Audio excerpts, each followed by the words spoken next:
You are live. Okay, can I start? Sure. Yes. Okay, sure. Allow me to start in that case. Hello, everyone. Thanks. It's my honor to be here in this forum. I believe the key topic is about e-commerce, digitalization, innovation, and artificial intelligence. I believe you have seen and you have listened to the great speakers from the previous ones. So I hope my voice is clear for my presentation. So for the committee, feel free to interrupt me if my voice is not clear or if there's any disconnection with my internet. So again, I am Juan Kanggrawan. I am from Indonesia, Jakarta Smart City.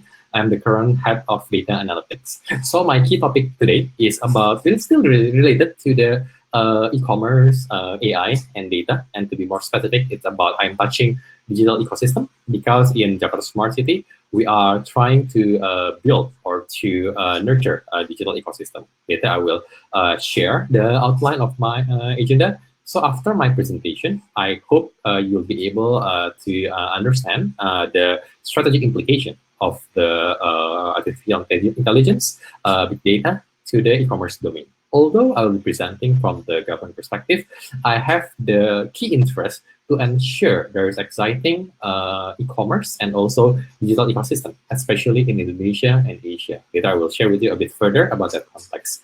And maybe before I proceed more, I'd like to give a brief remark. Just now I was told by the committee. Initially, I have somewhere around 30 minutes for my presentation, but I think thanks to the committee, I have the luxury of time. So I think I can add a bit more, which is 5 or 10 more minutes. So please bear with me. I will spend somewhere around 30 to 40 minutes for my presentation. And I hope I can give you a clear background and details, especially about the landscape of e-commerce, innovation, and also the strategic direction in Asia and Indonesia. I think that's my brief intro before I formally start. So I go to my next slide.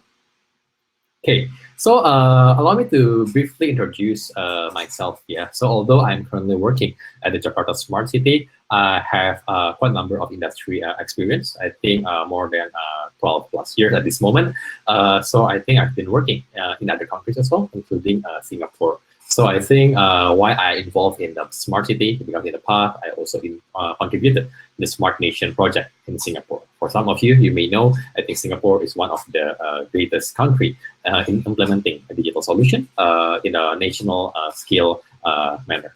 So I think that's one of the contacts that I would like to share with you. Of course, in that project, I involved in quite a number of ministries and also government agencies. I think that's a bit of contact for me.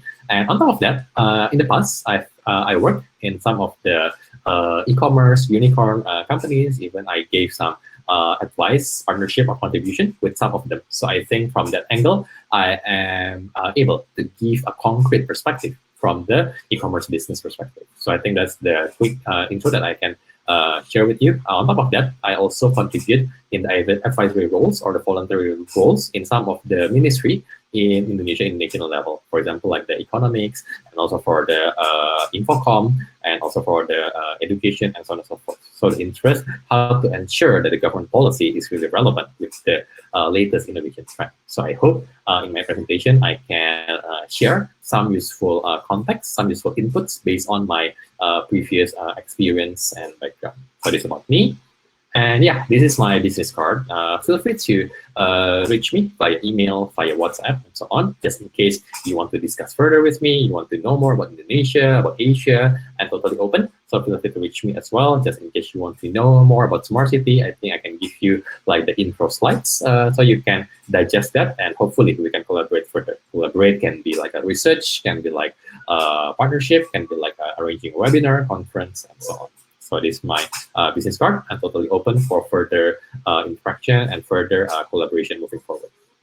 Okay, so now I'd like to share about my key content for today. So I think I will share in 3 subtopics. So the first one is about the overview of the smart city. Before I want to explain more about e-commerce, about AI, and so on, I would like to give you the overview of smart city so that from there you should be able to appreciate why I'd like to touch or relate this explanation to the e-commerce and the business context. And the second one, I want to specifically highlight the emphasis of smart city as ecosystem. Because as we may know, smart city is not just one element. It's not only about government, but we need to work together in an ecosystem, together with the industry, with the business, and for sure in the e-commerce players, Indonesia. And there are quite a number of big players that have a regional influence as well. That's why, from the smart city perspective, I am totally interested to know more and interested to contribute more and to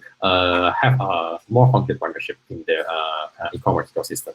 And then the last part, I think on the third point, I'd like to share with you. I believe some of you come from Europe, come from America, Australia, and so on. So I think I would like to share a bit in terms of the strategic trajectory for e-commerce from the perspective of Indonesia and Asia.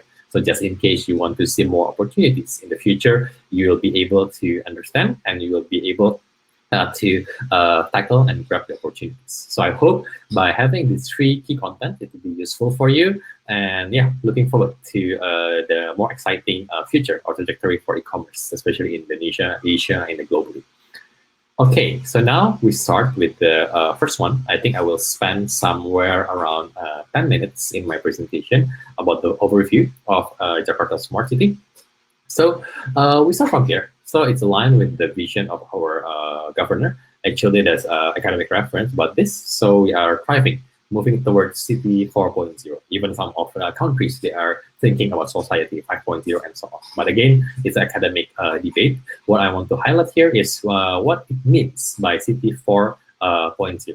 It's a simple, in a simple way. I think there are many definitions, many perspectives, many explanations. But at least in short, we try for the government to be the collaborator and the citizen as the co-creators. What I mean by that, let me contrast that with the City 1.0, whereby the government is just as an administrator and the citizen as the resident. There is no clear interaction. There is no dynamic interaction. The government just do something routine, something normal, something usual, and the citizens just live as they are. So I think there is no exciting interaction with that. But again, in City 4.0, what we really want to do is not only just the government to give certain service or solution, but what we want that we can really think together with the citizens, with industry player, university, and so on, to develop the wide scale or the city scale solution. Because we know in city there are so many challenges, including now in the COVID-19 situation. I believe e-commerce domain will play a more and more significant roles, and that's why I think we are working seriously with some of the unicorns, some of the digital companies, and including some of the e-commerce players as well in the Asia region and especially in Indonesia. So I think this is the high-level direction about the City 4.0. And then again, this is my humble framework about Jakarta Smart City.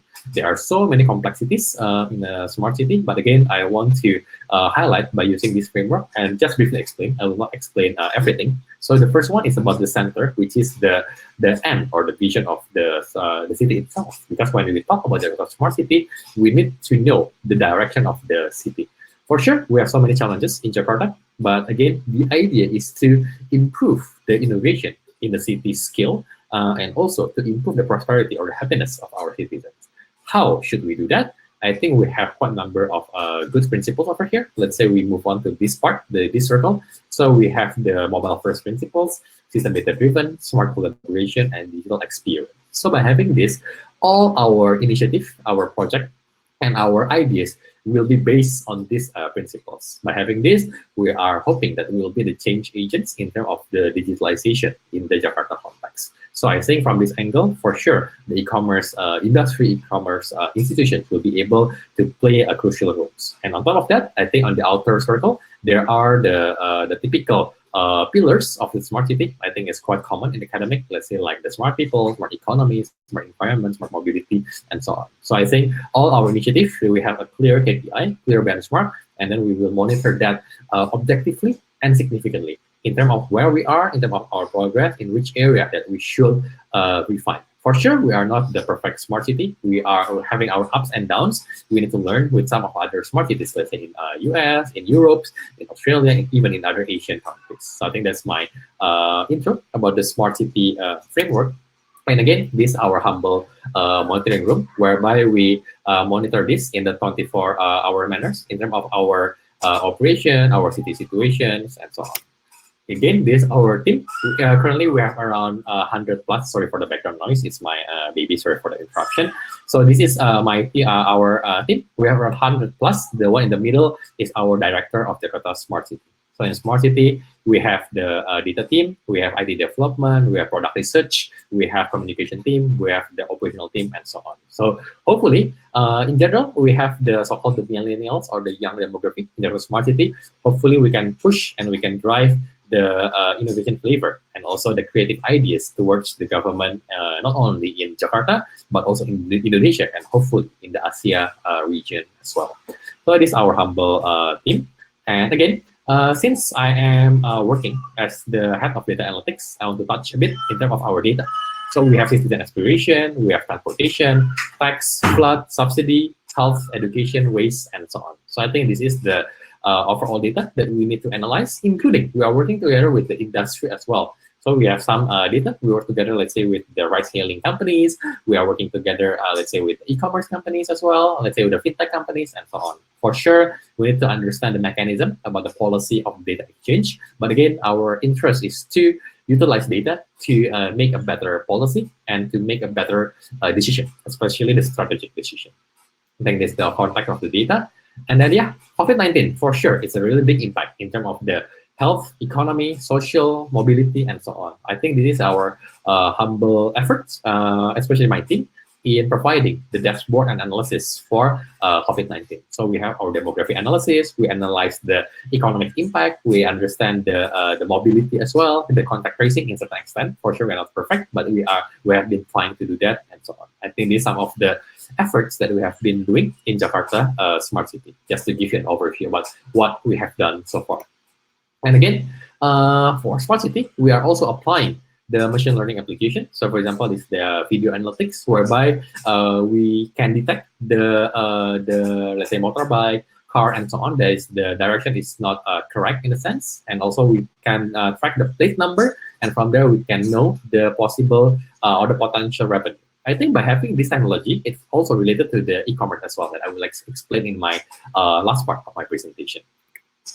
This is our risk modeling. Again, I'll try to relate this to the e-commerce. So from here is a corner likelihood metric, whereby based on the survey, based on the online survey, and also the online so-called like the identification and inputs, we'll be able to know the risk level of the citizens, whereby they need to go urgently to the hospital or they can do self-isolation. I think that's the purpose, because we know our hospital and our health facilities is they're fully occupied in certain period, and that's why we're having this. I think in the e-commerce industry, we can imagine that we can see this analysis as like the customer analysis. So you can know that your customer may do some frauds to you, and you will be able to segmentize your customer based on certain risk level, and then let's say the lifetime value of your customer. I think in terms of the idea or the essence, it can be quite similar. I think just some of the idea, and then again, I think that's my first presentation about the overview of Jakarta Smart City. I hope I have given you a good picture about Jakarta Smart City, what we have done so far, what is our purpose. So in short, we try to use the latest innovation technology to really solve the city problems. As I mentioned, we hope that we can improve the innovation and we can improve the prosperity and the happiness of our citizens. I think that's the essence of the smart city. And then the second one is about the smart city as ecosystem. I think I will take a bit more time. Please feel free for the committee to remind me if I'm taking too long for this second part, because I still have the third part, which is the trajectory of the e-commerce from the Indonesia and then Asia perspective. So why I highlight this? Because I think it's important to share that as a government, we have the interest to improve the digital ecosystem, not only in Jakarta, but also in Indonesia and also in Asia. And as a government, we are asking ourselves how we can contribute, let's say from the policy perspective, from the collaboration perspective, from the endorsement perspective, and so on. So I hope by giving you this presentation, it can give you a better picture, it can give you a better clarity, and hopefully it can inspire you. Let's say even if you are outside Asia, you can consider the potential or the possibilities to work together or to explore the market in Asia and also Indonesia. I go to the next slide. Okay, I think I want to start from here.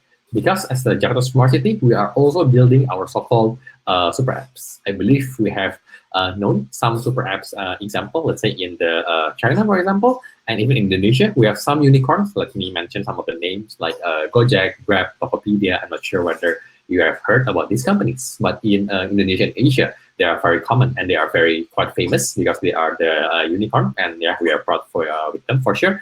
But again, we learn from them. What is the essence of a super apps? I think if I use one phrase, it's like a one-stop service.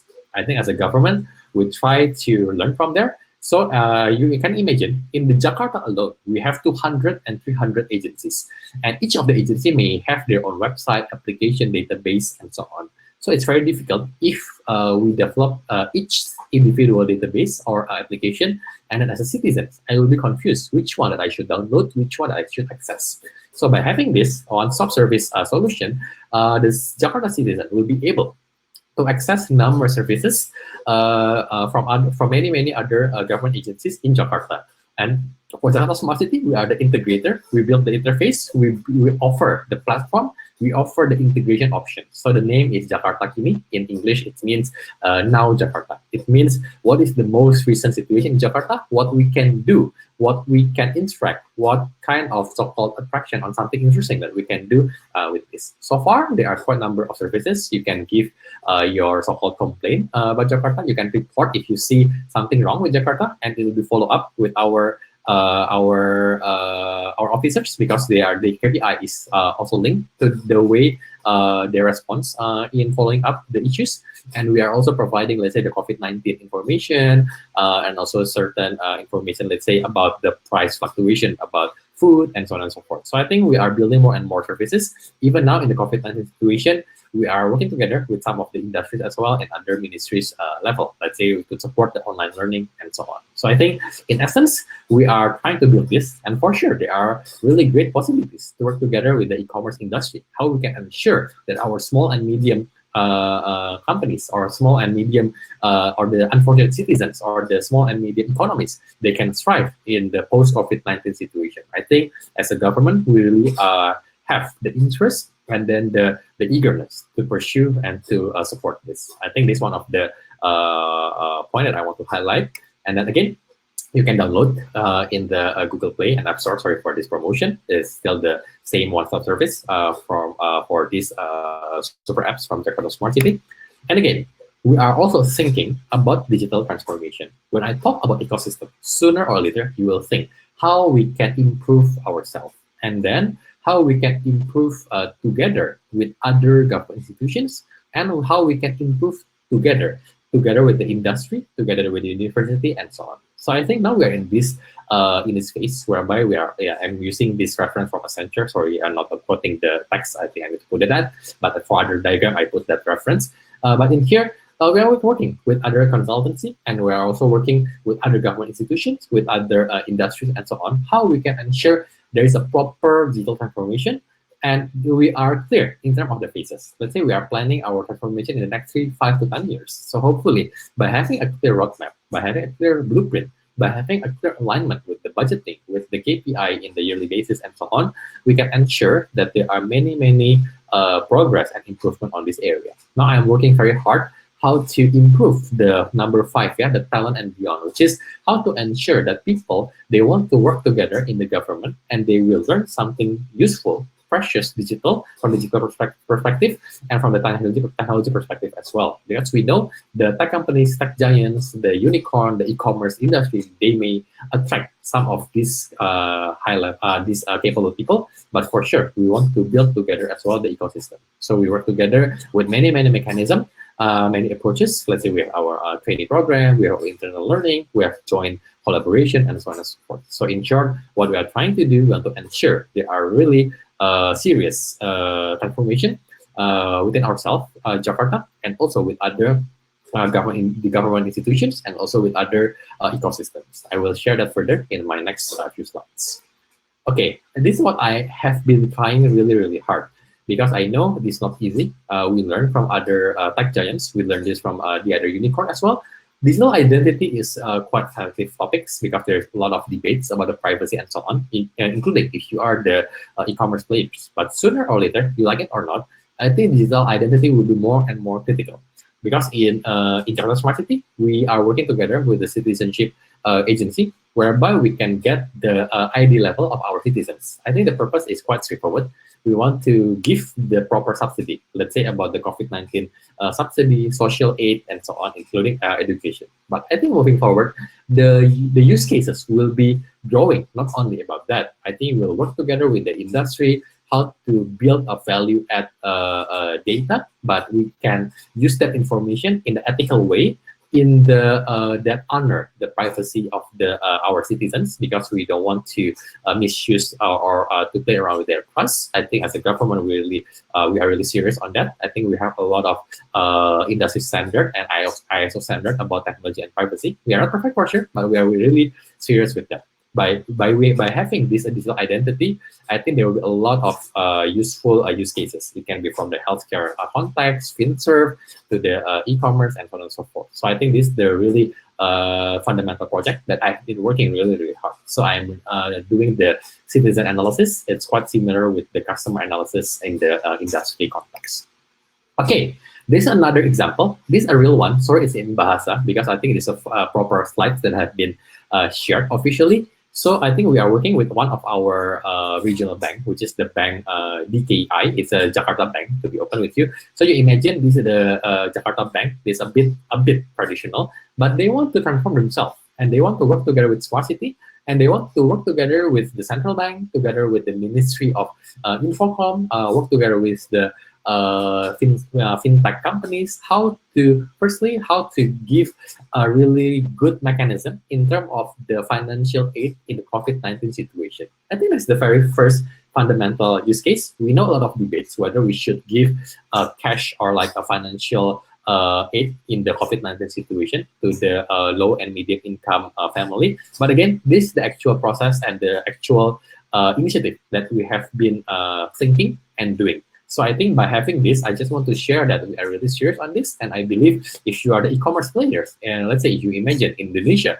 we have so many rural citizens and the market potential is really high. And that's why I know we have been working as well with some of the e-commerce companies in Indonesia, that they have the offline payment methodology and they have a more localized logistic and then delivery as well. So I think in terms of the e-commerce strategy, I think it will be really great if we can appreciate that context, because I believe in the developing countries, let's say in the Asia, maybe in certain countries, let's say in Europe, there will be this kind of situation whereby you need to appreciate the offline contact or the physical context. Although we are the, let's say, the e-commerce companies, although we are the government, but for sure we need to understand the complexities and then the varieties on this. So I think this is the one example that I can highlight to you, and we are working on this together with various institutions in the industry and also in the ministries as well. Again, this is our framework. For those of you who are technical enough, I think this is the high-level technical ecosystem platform. In short, we want to build our ecosystem. We want to build government as a service, so-called paradigm, whereby if you are the potential collaborators, you are from the industry, you are from the e-commerce, you are from the let's say other government agencies, then you can use our service with the proper technical mechanism and with the proper legal framework as well. I think this is our idea. Moving forward, I can't share more details about this, but we are really serious in doing this. So this is just a glimpse of idea or the high-level initiative that we have been working so far. Again, I quote this from McKinsey, and they prepared a specific slides for us. So again, this is one of the idea. I'm not saying that we are really following this, but I think this is one of the idea how we can transform ourselves. Inside the smart city, how we can provide more and more service, and how we can give value add, not only within the government institutions, but also to other industries, let's say to other players, to other NGOs, to other universities, and so on. I think that's our direction as a smart city. We want to be the change agent, and we want to be clear in terms of our business model, where we can get the revenue, and which part that we don't get so much revenue maybe, but we can drive the transformation, or we can drive the technology implementation and drive the technology adoption in certain strategic government sectors, for example, or the certain industry sectors. I think this is the part that I want to work really hard. And if you see the below part about the partners, I think we are serious to work together with the tech companies, startups, universities, research institutions, international organizations, and so on. I think these are some of the framework that we have been working, and they are on the ground situations about this and on the ground works on this as well. Again, this is another example, another presentation that has been shared to Smart City as well. Again, this is another layer to look at it. We have the IT service platform, the AI platform, the resource platform, and integration content platform. This is another perspective from Alibaba, I think, AliCloud. But again, for us, I think we just use this as an idea. We do not necessarily execute in this way, but I think it's a good idea to see from certain layer and certain perspective and how, as smart city, we can drive the ecosystem and to bring the benefits towards our citizens. Again, this is the concrete example from Smart City. We have a concrete MOU that we did in 2019 with around eight unicorn and startups in Indonesia. I think I mentioned some names like Tokopedia, Grab, Gojek, Bukalapak, and so on. So by having this, I want to show you that as a government that we are really serious in building the ecosystem, including with the e-commerce players or the e-commerce unicorn in Indonesia. You can see clearly there are some e-commerce players that have been working very closely with us, with the Jakarta government. I think these are some of the examples that I can share with you. And yeah, this personally for me, I have involved in really a lot of initiative. It can be sharing, it can be incubator, it can be about e-commerce ideas and so on. So I think moving forward, if you have any thought, any ideas as mentioned before, please feel free to reach me as well. Yeah, I think this the part about ecosystem. I hope I have given you about a clear explanation. But the first one about smart city, and then the second one, how because smart city is building the digital ecosystem and how it can be helpful towards the e-commerce trajectory. I think the last part, I think I will spend around 10 minutes. I think after that I have done with my presentation, and I hope I have fulfilled the so-called time requirement. I hope I don't explain too long about my presentation, but this is my last part about the strategic trajectory for e-commerce, especially in Indonesia, in Jakarta, and also in Asia. So I hope for those of you outside Asia, you may want to consider, you may want to take a look at this. I'm not saying I'm really the expert on this in giving you the trajectory. I believe there are many ministries in Indonesia who are more capable than me. But again, in my context, in my capacity, I'll try my best to give the high-level trajectory in terms of the e-commerce industry and policy in Indonesia. So I'm talking specific about the post-COVID-19 situation. No question. Even before COVID-19, it has been forecasted that in 2022, I think Indonesia, I think the e-commerce industry will keep increasing.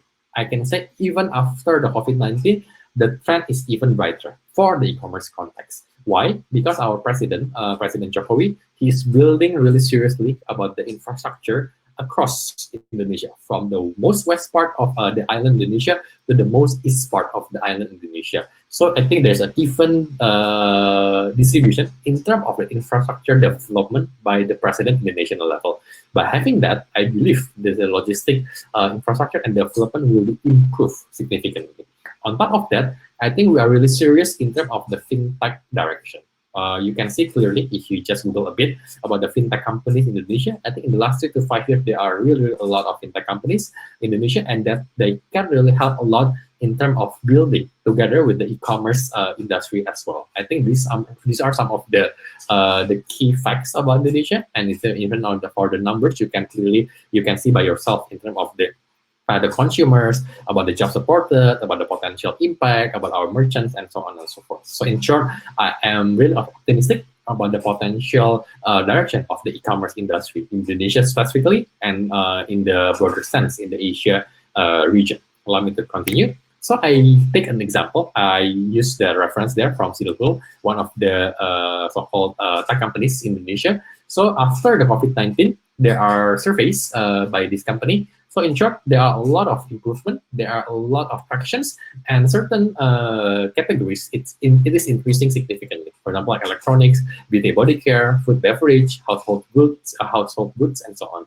So I think more and more Indonesia, people get access to internet, and then the price of internet is more and more affordable. And I think that's one of the reasons, even in the rural areas, people may not have desktop or laptop, but they have mobile, they have phone, they have mobile phone, and they can access this kind of services. I think it's a growing trend in Indonesia in the last 3 to 5 years, I think. But I think the increase is still there, so the opportunity is still there, and I'm still optimistic. The trajectory, the growth rate is still there. I think this is the high level view that I may quote from Circle, one of the e-commerce company in Indonesia.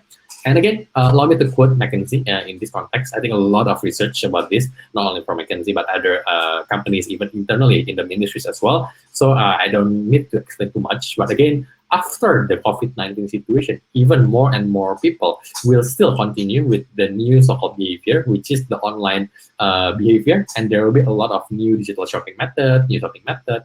They are considering different brands and so on and so forth. So again, I can tell that the online behavior and then the new way we are doing our transactions, our consumption, and so on will be changing, especially after COVID-19 situation, including myself. If I may recall my transaction in the last 12 to 16 months, I believe there are really a lot of changes before and after COVID-19 situation. Next, I quote Statista over here. May not be exactly precise. I can tell, but again, it's a good overview for you about the potential e-commerce market in Indonesia. You can see by yourself in terms of the total and also in terms of the by segment. It can be from the furniture, fashion, food, electronics, and so on. So all the way to 2017, all the way until 2022, I think the revenue of e-commerce market will be growing. You can see the number by yourself, and you can calculate the percentage of growth by this graph. Okay, this is my final slides, and I will spend more time on this. Again, I quote one source from Info AI. Why I quote this? Because it's exactly what I want to explain. Not necessarily I am really using this so-called this company, but this diagram is really good. Because why? This diagram shows us the way we combine between AI, artificial intelligence, and e-commerce. For those of you who are maybe in the management role, or for those of you who are from a non-technical background, no worries. I think by having this, it gives you a really good framework. In short, by having AI and we merge this with e-commerce, I think there are a lot of strategic opportunities to improve the quality of our product and then the way we optimize our revenue. Even as the Jakarta Smart City, I am personally exploring and doing this kind of technology and innovation. For example, like the product personalization, dynamic pricing, let's say for our certain services and certain policies. I think we are targeting more specific segment, and we have our chatbot as well for our government services. I think we have been doing that. I believe when you do this, you can really reduce your operational costs for your customer services. I think that part is about the product side.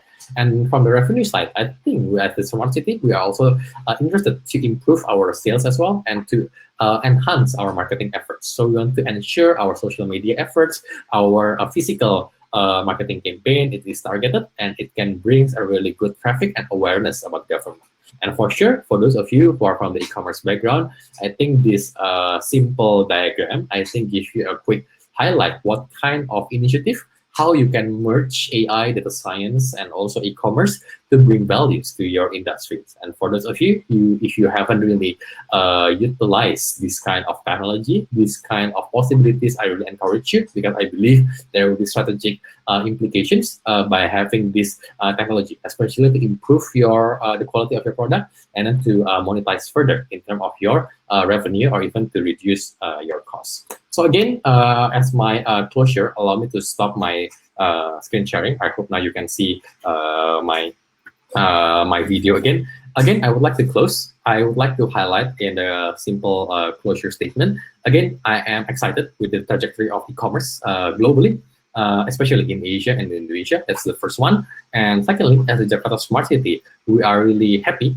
to work and to collaborate further. So just in case you want to share your thoughts, your idea, the collaboration opportunities, I think I'm totally open. Feel free to do so and feel free to reach me. Once again, thank you for the committee, for me to be able to contribute in this wonderful event. And I hope you will be able to learn more from the upcoming wonderful speakers. Thank you. I'll pass back to the committee. Thank you. Thank you so much, Juan, for such a wonderful presentation. I think this is an honor for us that you have given us time, your precious time, and the knowledge that you have shared with us is just commendable.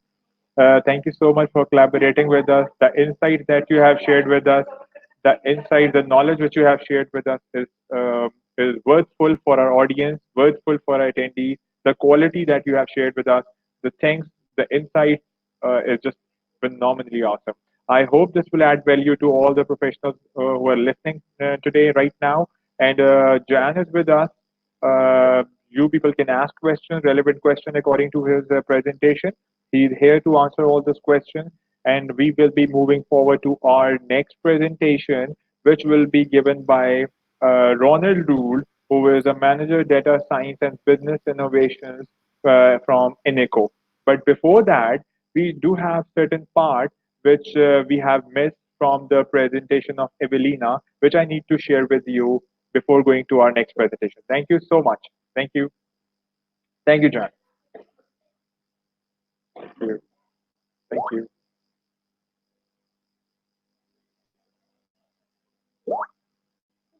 Thank, thank you. More online revenue from services attached to products, increased diversity for digital commerce and go-to-market, more success with third-party marketplace models, and global digitization effort to reduce cash. During the pandemic, mobile devices are the most popular device for online shopping by a wide margin. 72% of customers are using mobile device to shop in stores, according to the latest 2020 remote payment study.